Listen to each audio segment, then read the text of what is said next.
I know a few folks had to leave. That's okay. Now we're going to do some work. You all filled out some postcards, right?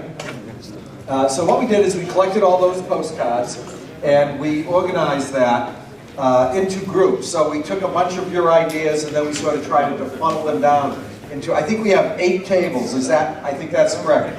And the categories that we came up with, based on the postcards that you gave us, were global warming and climate change, healthcare solutions and medical devices, innovative technologies, campus life, food security, software solutions, education, and social justice. These are some pretty serious problems you all are worried about. And as the Chancellor said earlier, that's what we love about you, right? You're not afraid to tackle the big problems. So right now, Hart and Casey are running around the room and they're putting a big flip chart on those tables. Do you want to stand those flip charts up so that people can see them? What we want you to, now's a chance for you to stand up and walk over to the table that has the problem that you want to work on. And then once we get you all up and moving around and situated at the table where you want to be, we'll move into the next phase. Hi, I'm Lena. I'm a nursing major, senior student, and kind of don't know yet what to do, so some work right now. I'm in fact to ignore me. This guy.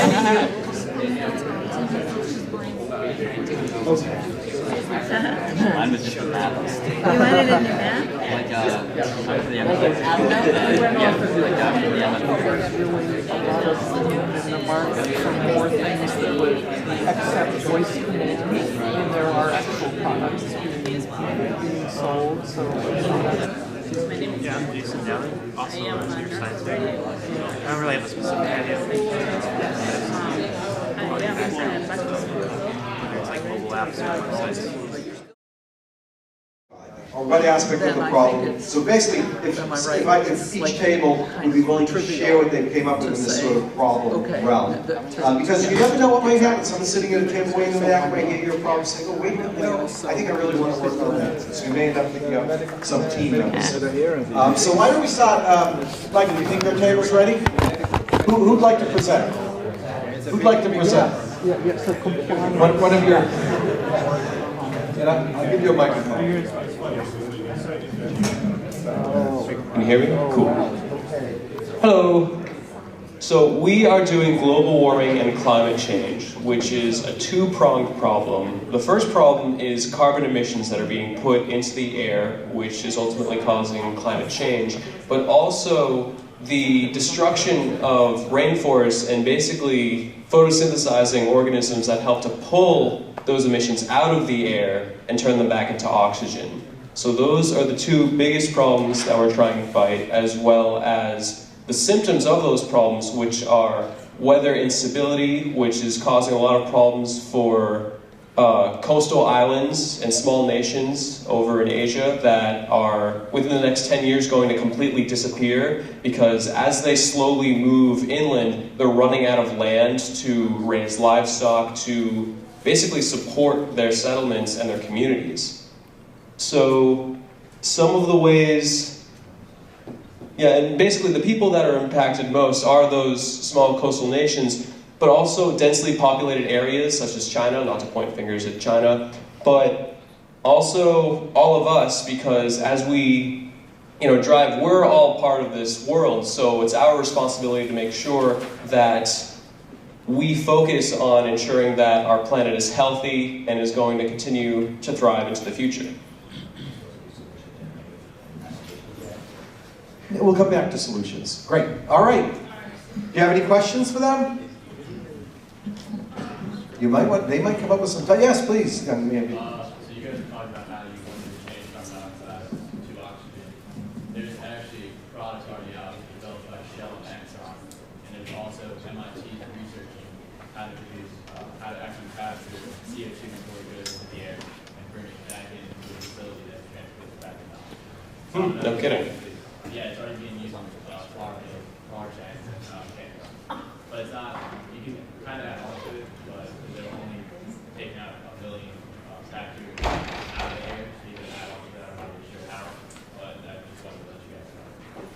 Do you know how cost effective it is? It's really expensive because they're still working on the technology, but they're working on it right now with MIT, so if you want to look at that, Good to hear, thank you. And I'm going to use this to make a pitch. Can you pass me a postcard? Our first set of workshops, right, are on identifying the problem and identifying the opportunity. So this conversation that you all just had is basically what we would help people to sort of do with their problem and solution. So looking at how other people have addressed the problem, how many people are affected by the problem, where do those people live, how much money do they make, how have they responded to these solutions, are they cost effective? So those are all the kinds of questions that we'll address in the workshops as we move forward. So thank you for pointing that out. Great. All right, let's hear it for this group here. Shall we move over to the social justice table?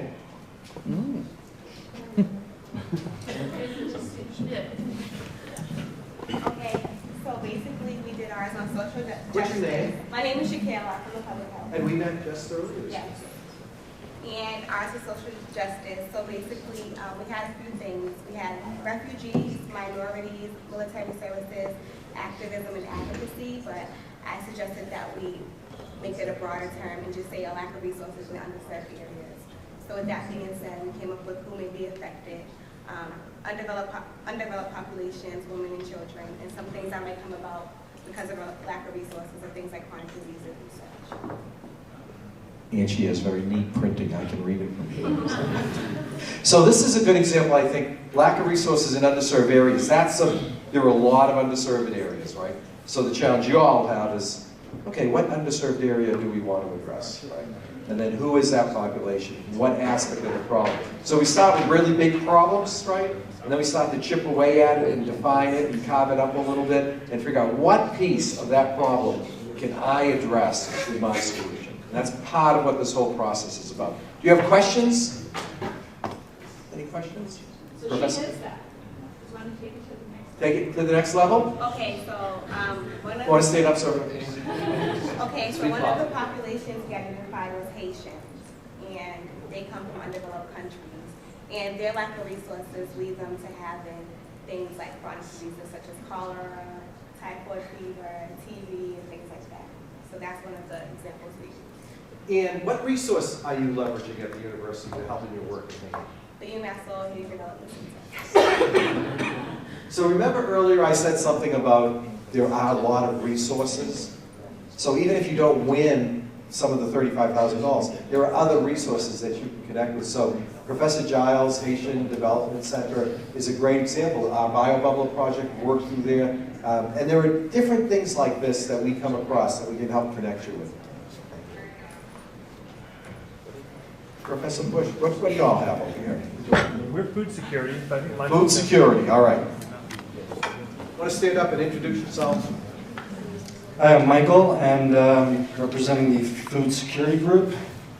So some of the problems that we identified that we want to look into solving are issues with sustainability, efficient food production systems, and socioeconomic and political issues that can include things like food trade tariffs and subsidization. And the groups that we identified that are affected by this problem, really any regional or national populations are going to be affected by food security to some extent, but in particular populations in food deserts, where the food that can be raised naturally is fairly limited in scope, and groups of low socioeconomic status in particular will be challenged by these types of problems. So do you have some thoughts over how you might address or which particular area of the world or group you might focus on? Personally, I'm working on a DifferenceMaker project with Shakila, who just spoke, looking at some solutions that can help with agricultural sustainability in Haiti, and so we're in the process of developing that right now. Great. Any question? I want to add something. Yep. Please do. So, hi, my name is John Morgan Bush. I'm from the College of Fine Arts, Humanities, and Social Sciences, and I wanted to speak just a minute as we're all brainstorming ideas too. For those of you who are here who may not be coming from the engineering aspect or the sciences aspect, there's another way, there's another option that you could approach, that not every difference maker project has to necessarily be a silver bullet with a device or a patented idea. We've had some very successful groups that have come through difference makers and have sort of created associations or coalitions to address sort of larger problems, especially some of these social justice issues we've been seeing. So we've had Save Our Students or Support Our Students who did food security on campus. They were a winner a year ago or 2 years ago. But anyway, the idea is you can come together in the way of a nonprofit or an association or a company for-profit that's mission-driven to address some of these issues too. So I just wanted to share that out there. Some of you might be thinking, well, I don't have a patent idea or I don't have a product idea, but you can come together, and Difference Makers is also a place to address those issues as well through maybe a different avenue. So, Great, thanks for pointing that out. my goodness, too. Software table, did you get focused on a problem there? Yeah, a little bit. A little bit, you want to share it? Sure. Hello, so hi guys, my name is Nicholas. Now, we came in with a few ideas unrelated to the software solution, but I figured I'd just share our idea anyways. One idea we came up with was that we feel that elderly and disabled people and possibly short people have this one similar issue where when you're older, it's hard to reach in the cabinets, it's hard to change the light bulb and things of that nature, and currently the only solution is for that is a claw that you can try to reach cans with or try to change the light bulb. And so what we decided was a possible solution for that was to build some type of suspension where we can actually lower the cabinets or lower the light bulbs through a wiring or something that's safe that I could bring it down so that people can easily access it or grab it. That was our idea. Have you looked in to see if there's anything like that out there yet, or? No. Well, that's why you're here, right? It's the beginning of the process, you got the idea, and now you're going to take a look at the competitive landscape, right? Excellent. Any questions? Or any of you physical therapists have suggestions out there? Maybe later. All right, thank you. Let's see, table 7, education. You were busy over there, I know. You have a student spokesperson? Hi, my name is Alyssa, and we talked about, one of the people in our group brought up that he's from Chad, which is in Africa, and he brought up the problem that they live a nomadic lifestyle where they're constantly moving around, and that makes a problem for their education system, because even though they can build schools and have teachers there, there's not going to be anyone in those schools because they're constantly moving, following cattle. So our question was basically how we can create some type of educational tool or devices that will help solve the problem of having transient cultures. That sounds great, and you have a potential consumer in the group, right? Someone who's sensitive to that native culture and that community. That's incredible. Very good. And you're going to do this all this semester, so you get an A in Professor Brown's class, right? Yeah. Excellent. Yeah, you do. All right. Thank you, Alyssa. Let's see. Professor Palmer.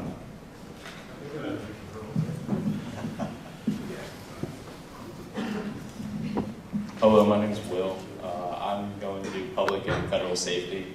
I'm trying to start up a company with a business partner in Maryland. We're doing a security system for acts of terror. Most of the companies that are already out there are after the fact. So once a gunshot goes off or after a bomb goes off, the police will react afterwards. But we're trying to create a system that actually is before the situation for everyone to reach out and have the ability to hit a button or hit anything to actually call the police before the act is actually out and more mass murder would have happened or anything else. Connor over here also has some ideas. Thank you, Will. Actually, this problem is actually also related with security, but also related to the medical field as well. The problem is that we have a lot of people and a lot of people in the youth of actually any age group that has a lot of back problems developing in the future. Some people are born with it, some people develop it at a much older age. So my idea was that we have a droid or a device that actually would carry most of the things that you're carrying with you. For example, I myself as a commuter has to take a lot of stuff home, and usually I don't have like a big fancy luggage or a nice fancy duffel bag to carry all my stuff with me, so I'll usually have to carry a backpack with me with at least some of my weekend clothes, and it's a lot of clothes. And how I solved that is that I would just have a droid usually just carry that stuff for me, instead of me lounging it like over my back and like almost hitting people with it because of how big it is. So you need like a CP30? R2D2. Yeah, R2D2, okay. But yeah, that's basically the gist of it. But I also need some consultation as far as security, as far as computer science programming. So if you can give me any advice regarding that, that would be perfect as well. Thank you. Very good, thank you. And I'm sure we can find some advice for you on that. Let's see, we're going to sneak over to the health, gadget, and health life science table.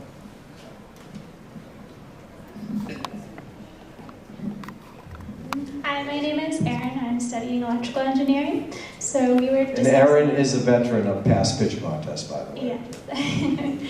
So we were discussing some of the problems existing in the healthcare field and the medical device field. So what we came up with were providing emergency responders with medical histories of patients or victims before they arrive on scene, which is kind of what our pitch last semester had talked about. Preventing injuries in exercise. So Michael and Martin had created a product or an idea for a product that would solve some of those problems. Pediatric pain relief in the form of like entertainment or distraction. A lot of times when pediatric patients come into a hospital, the level of pain that they have to go through is all they're focusing on. So one of the people at our group who actually had to leave, but she had an idea of providing some sort of box with different toys and things like that in there. Smooth transitions from hospital stays to outpatient care. So Beth is currently a nurse, and she was talking about, especially with patients who are only there for 2 or 3 days, it's really kind of a rough to get them out with the proper direction and care afterwards.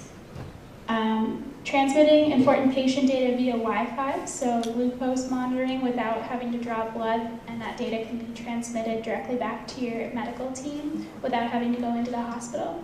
And Swampy here was working on an idea for that. Wow, you're well on your way. Now, have any of you been over to the medical device incubator, M2D2? Not to be confused with R2D2. Yeah, I actually did my summer internship there. Who'd you work with? Howard. Oh, Howard Laurie, yes, yes. Well, there's a company over there that's working on an electronics record gadget. Oh, right, okay. I think I ran into them, yeah. So again, I mentioned resources, right? There are resources outside this building and where we can connect people up to help them move along. So, excellent, great ideas. We're going to have to shape them a little bit, but we know you'll be up on the podium in April. So. And finally, we have this last table in the back here, and you were dealing with campus life issues, right?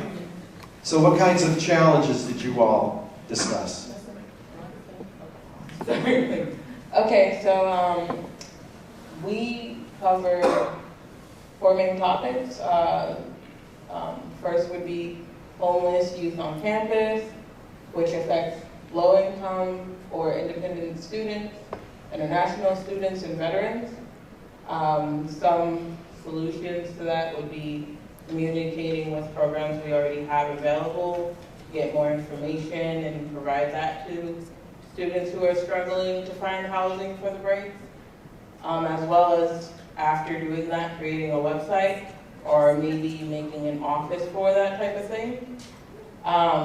Second, we have campus maps, because people get lost, and the solution for that is to maybe create an app for UML's campus instead of just the wall thing, because, you know, convenience helps. Third would be campus maintenance. There's a lot of buildings, old or new, that have maintenance issues, and a solution to that is creating a different type of app that may include the map. You know, like we're trying to figure that But that may include the map that will get whatever is broken as more like a message system to be like, hey, the elevator's broken, can you like fix it, or something, and have maintenance or whoever's job it is to know that, you know, understand and come to fix that. And then the last one is healthier food options along with the awareness of what would be healthy on campus, which that the solution considered for that one would be a bike powered smoothie cart, which you could go around and I guess you guys are the ones.